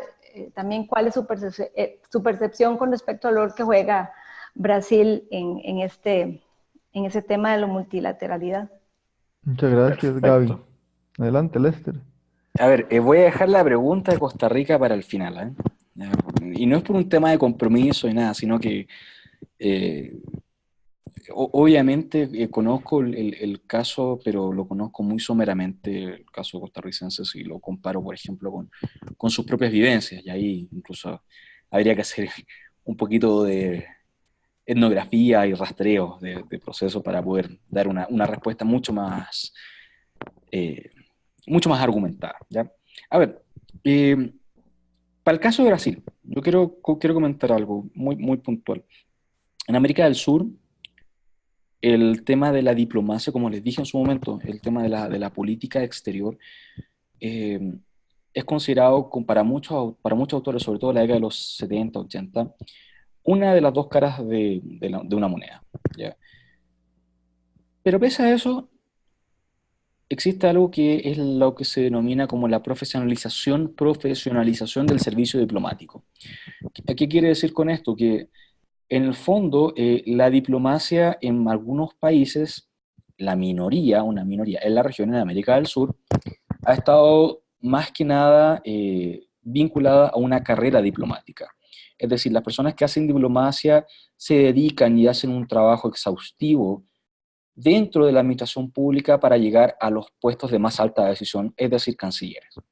Mientras que por otro lado, la gran mayoría de los diplomáticos o de los países tienen diplomáticos que ven, o mejor dicho, ven a la función diplomática como algo instrumental y que finalmente sirve para llenar cargos con cuoteos políticos o con favores políticos, ¿ya? ¿Y a qué voy con esto? Que en América del Sur hay dos países que se conocen las cancillerías con nombre propio. Uno de ellos es Perú, Torre Tagle, así se conoce, y el segundo es Brasil, Itamaraty. Les pongo incluso un dato: el único secretario general de Naciones Unidas que ha sido latino ha sido un peruano, Javier Pérez de Cuéllar. Mientras que la Cancillería brasileña se considera que es tremendamente profesional, no solamente por el nivel que manejan sus diplomáticos, sino que porque trasciende las fronteras. Es decir, no se contempla o es muy mal visto que un canciller nomine o un presidente nomine a un embajador que no tenga un conocimiento de carrera de la diplomacia. Aquí voy con todo esto, que si bien es cierto, Brasil nunca ha podido llegar a ser una potencia regional en términos de hegemonía incluso, eso no significa que tenga un posicionamiento más allá de la media que puedan tener los países de la región. E incluso eso se puede observar no solamente al nivel de diplomacia convencional, sino que también en la capacidad que tiene Brasil de organizar ciertos eventos a nivel mundial, ¿ya?, que no tienen los países de la región, salvo honrosas excepciones, como por ejemplo, yo no sé si ustedes me pueden dar el caso, tal vez México, tal vez, incluso lo pongo así, tal vez, que sea capaz de organizar tanto Olimpiadas y Juegos Olímpicos con 2 años de diferencia, ¿ya? Y eso también es parte de la diplomacia, sin lugar a dudas. Por lo tanto, si bien es cierto, Brasil no ha tenido un rol de hegemón regional, sí tiene una estatura diplomática a nivel mundial que es, por así decirlo, interesante, más no necesariamente relevante, ¿ya? A ver, con respecto al tema de la inteligencia y por qué esta no se ha podido dar de una manera adecuada en la región, creo que hay 2 grandes causales, más allá de las herencias históricas de los servicios de inteligencia, o de las malas herencias. El primero de ellos es que no se tiene en los países, no se tiene en la región, y aquí se puede hablar de América Latina, no se tiene una noción de la cultura de inteligencia. La cultura de inteligencia va mucho más allá de tener un aparato de inteligencia o un servicio de inteligencia, sino que comprende la necesidad a nivel social de la necesidad de tener un sistema de inteligencia. E incluso que ese sistema de inteligencia tenga la legitimidad necesaria para poder actuar, pero no en función de un gobierno determinado, sino en función de los intereses de un Estado y de la sociedad que lo alberga. Y para tener una cultura de inteligencia adecuada, se tiene que tener, y aquí va el segundo aspecto, una comunidad de inteligencia. Y en ese sentido, la academia, la universidad, tiene un rol fundamental. ¿En qué aspecto? En formar a los cuadros que son parte de esta inteligencia, pero también llenar el vacío en torno a el desconocimiento que se tiene de la inteligencia, tanto como una función del Estado, como una disciplina dentro de los estudios estratégicos, y como también lo que implica la inteligencia, tanto como un producto como un proceso. Si yo le hago la pregunta, ¿cuántas cátedras de inteligencia hay en Costa Rica? Lo más probable es que no pasen de contarlas con el dedo de una mano, si es que hay. Acá, por ejemplo, el caso de Ecuador, el caso de Perú, el caso de Chile, hay una cátedra, por ejemplo, de inteligencia en Chile, una cátedra de inteligencia en Perú y 0 cátedra de inteligencia en Ecuador. Y estamos hablando de países que sobrepasan los 16 millones de habitantes, tanto en Chile como en Ecuador, y sobrepasan los 30 millones de habitantes en Perú.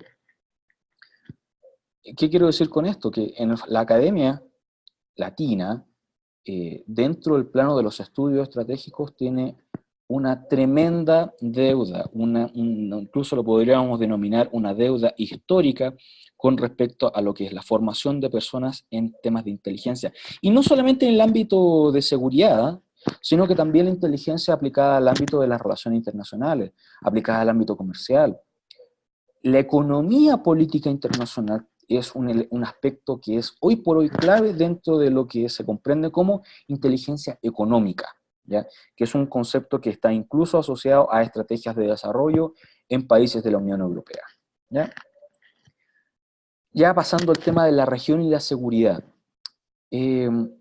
con lo que, a ver, yo no soy un experto en regionalismo, para eso hay profesores como justamente Sanauja, estuvieron hace muy poco, me comentaron con Ernesto Vivares, él sí sabe de lo que son las experiencias de regionalismo y de implementación de regiones, de proyectos regionales en América Latina. Pero si lo aplicamos al caso de la seguridad, aquí les puedo dar un elemento bien puntual. Históricamente, la región América del Sur nunca ha actuado como región en temas de seguridad o defensa. Nunca. Y eso es un aspecto que la imposibilita. La región nunca ha tenido un conflicto que tenga una cualidad regional y que implique el uso de la fuerza. El único conflicto que tuvo eventuales características para poder hacer algo así fue el caso de las Malvinas el año 1982. Y que pese incluso a eso, no se actuó como región. Hubo iniciativas nacionales o estatales muy puntuales, muy circunscritas al apoyo de logística, pero más allá no. Y eso hace que la región no se pueda comparar con las experiencias en temas de seguridad y defensa que tienen otras regiones, como por ejemplo Asia y Europa fundamentalmente. Y eso no significa que esté mal o que esté peor o que esté mejor, sino que simplemente es diferente. Y como es diferente, tiene que también buscar sus propios mecanismos casi endógenos, casi exclusivos a nivel regional, que permita una confluencia de los intereses que tienen los diferentes países en términos de seguridad y defensa. Pero sin embargo, lo que yo sí puedo sostener es que al no haber tenido nunca una experiencia de seguridad y defensa aplicada al ámbito regional, es muy difícil que la región se ponga de acuerdo en esos dos aspectos, ¿ya? Y a ver, pasando al tema más peliagudo, yo lo puedo sostener a través de evidencia empírica. Costa Rica hoy por hoy es un modelo de democracia en la región, es un modelo de utilización de energías renovables, es modelo en cuanto a calidad de vida, y eso, repito, no lo digo yo, sino que lo dicen organismos internacionales que establecen sus mediciones. Por lo tanto, no considero que la seguridad sea un elemento sustancial hoy por hoy dentro de ese modelo de Estado, modelo de desarrollo que establece Costa Rica, que, repito, es un ejemplo para toda América Latina. Pero eso no significa bajar la guardia y tampoco menospreciar lo que sucede cercanamente, o en los entornos cercanos. Porque el narcotráfico permea toda la sociedad, no hace distinción entre clase, entre raza, entre nacionalidades. Y es un hecho de que Costa Rica no tenga fuerzas armadas, en parte, repito, en parte la hace un poco más vulnerable a esos flagelos. Si yo tuviese que ser un tomador de decisión, sin lugar a duda, el fortalecimiento de un sistema de inteligencia multidisciplinario y que incluya en este sentido policías y civiles altamente preparados y capacitados en diferentes áreas, pero que puedan confluir en la generación de información, por así decirlo, que me pueda ayudar a tomar decisiones al más alto nivel, para así reducir la incertidumbre, es un aspecto que el país no se puede dar el lujo de no tener. Y repito, no se puede dar el lujo de no tener. Si ponemos, por ejemplo, el tema de la seguridad portuaria, si tenemos, por ejemplo, la necesidad de, bueno, hoy por hoy el país, Costa Rica, tiene una frontera marítima que se comparte con Ecuador. Eso también trae nuevos desafíos en temas de seguridad y que la inteligencia tiene algo que decir. Tiene algo que decir. Pero quiero ir incluso un poco más allá. El fortalecimiento de la... A ver, tener fuerzas armadas no es garantía de más o menos seguridad. Principalmente si es que se tiene una policía no necesariamente militarizada o que cumpla con el concepto de disuasión, no, pero que sin embargo cumpla con mantener las nociones que el país establezca, repito, el país establezca como necesarias y aptas para que la seguridad ayude a que las amenazas no interfieran en los niveles de desarrollo que el país quiera obtener, es clave. La pregunta en este sentido es que si se tiene hoy por hoy eso, ¿sí? Incluso proyectando, haciendo incluso un ejercicio prospectivo, si el país comienza ya o está comenzando a evidenciar que la policía o los cuerpos internos de seguridad le están quedando pequeños para las necesidades que se vienen, no ahora, sino en el futuro, y en el mediano y largo plazo, hay que tomar decisiones ahora.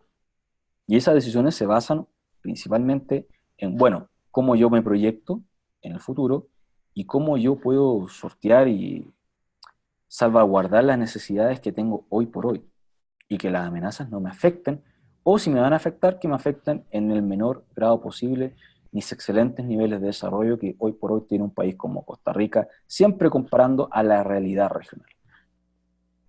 Muchas gracias, Lester, por tus apreciaciones y las respuestas tan pertinentes. Ya estamos en el final del espacio. Solamente quería preguntar si alguna persona, una o dos personas máximo, quisieran hacer una última comentario, tal vez, para cerrar, para también que Lester pueda descansar, porque ya para él también es un día largo, ya van una hora más adelante en Ecuador. Entonces, si alguna persona pues quisiera hacer un comentario de cierre, podríamos hacerlo. O si no, vamos a proceder a terminar el espacio. Esta sesión va a quedar grabada para que ustedes también puedan consultarla en el aula virtual. Y también, obviamente, se marca en la tarea que teníamos para esta semana, es decir, que hagan una interpretación de lo que hemos venido estudiando con esta participación que el profesor Cabrera nos ha brindado.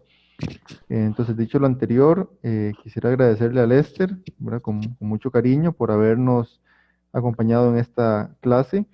Esta es una clase que venimos desarrollando en la maestría de Relaciones Internacionales. Es una clase realmente muy sui generis desde el punto de vista conceptual, porque tratamos justamente de problematizar esos retos de la seguridad, la defensa y la inteligencia, que en Costa Rica pareciera que siguen siendo un tabú, justamente por esa cultura política que tenemos.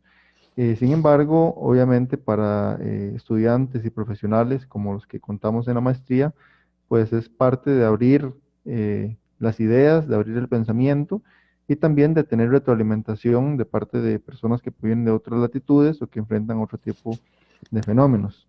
Entonces, dicho lo anterior, Lester, muchísimas gracias por habernos acompañado y solamente recordarle a todos y todas que la próxima semana vamos a ir al Ministerio de Seguridad. Yo voy a enviarles un correo seguidamente para que ustedes confirmen quiénes van a ir, para hacer la lista y para avisarles en el Ministerio de Seguridad. Esto va a ser el lunes 18. Yo ya coordiné con el profesor Sergio Moya. Ustedes hacen la clase con él el martes y el lunes vamos al Ministerio de Seguridad. Entonces, nuevamente, Lester, muchísimas gracias.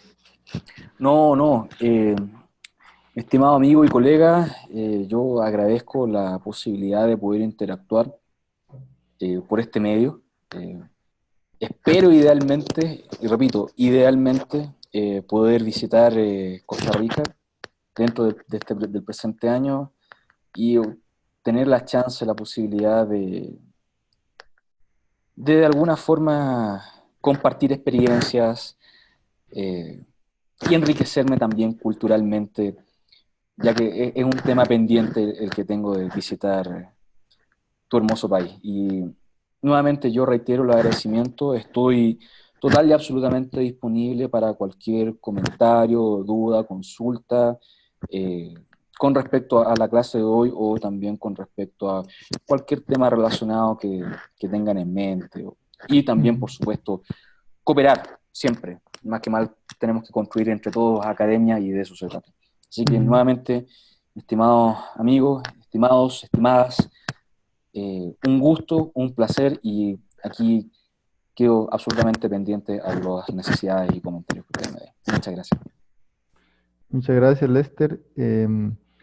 Solamente para recordarles al grupo, yo les voy a pasar información más adelante porque, como Lester comentaba, el tema del estudio y la estrategia de la inteligencia es un tema bastante precario en muchos países. En el caso nuestro, pues también. Desde hace unos años, más o menos 2015, venimos trabajando un colectivo de profesores, profesoras de la Universidad Nacional, de la Universidad de Costa Rica, de la UNED, investigadores asociados en el tema de la seguridad, la convivencia democrática y la inteligencia. Posiblemente para el mes de octubre habrá un simposio. Yo les voy a enviar la información oportunamente para que ustedes se acerquen y puedan también informarse y puedan participar. Pero en efecto, como el profesor Cabrera mencionaba, pues son esfuerzos bastante reducidos y justamente la idea de esos espacios es abrir esas ideas y motivarles no solamente a informarse, sino también a hacer trabajo de investigación. Entonces, dicho lo anterior, vamos a terminar la sesión. Eventualmente, si alguno o alguna quisiera ponerse en contacto con Lester para alguna consulta o demás, pues me escriben a mí y yo con muchísimo gusto les facilito esa posibilidad. Entonces sería todo por hoy. Muy buenas noches y nos veríamos el próximo lunes. Muy buenas noches a todos y el mejor de los éxitos en sus carreras, tanto a nivel Muchísimas personal y gracias. profesional. ¿Sí? Muchísimas gracias. Gracias a ustedes. Muchas gracias por todo y siento que fue un momento bastante enriquecedor y la evacuación de las dudas también. Gracias.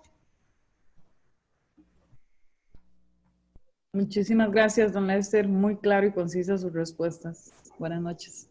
Muchas gracias. Muy buenas noches.